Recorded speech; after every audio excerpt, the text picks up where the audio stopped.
The last question is for Fern Tiger. And Fern's book is called Creative Instigation, The Art and Strategy of Authentic Community Engagement. What helps to ensure that a community-based project will be long-lasting, endurable, and self-sustainable? For me, all of this work starts with the design of the process. The process is actually, for me, more important in a funny way than the solution because we don't know what that solution is going to be.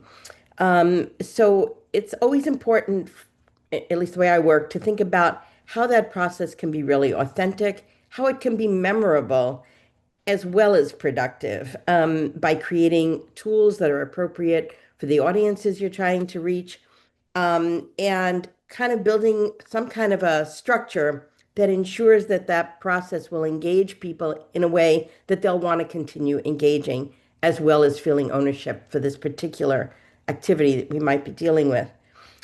When people own the work, I think the impact really sticks.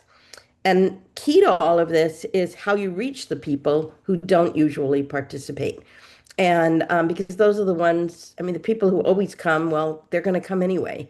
But it's how do you get the people who really don't, the marginalized people, the people who don't have time to come. So what does that mean? Does that mean doing it in unusual places, not doing it in big groups? We worked in a big project in Maui County, and they're all very happy to come to whatever meeting is proposed, but they won't speak out because they live on an island and there's not that many people, and they don't want to run into the people they may have criticized something that they thought. So how do you make it comfortable?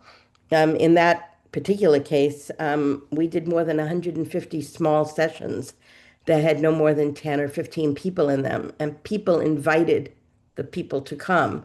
It wasn't open to everybody. Each session was different people. So we recruited the hosts, not the participants. But we worked really hard to get diverse hosts so that their little network of people, it might be their family, it might be their neighbors, it might be their colleagues at work.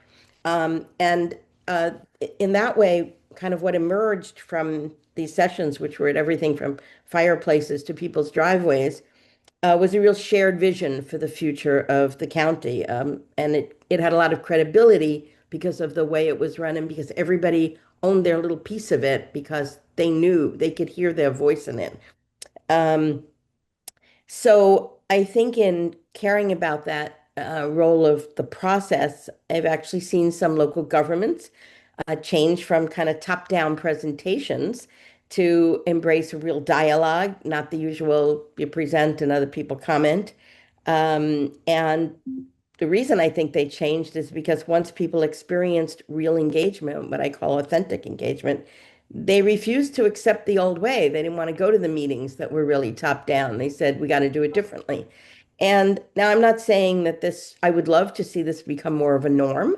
And I'm not saying that it has, but I've seen those kind of dents made even in governments. Sustainability happens when the community really owns the process, when the process really reaches out, and when they can see themselves in the results that have come through.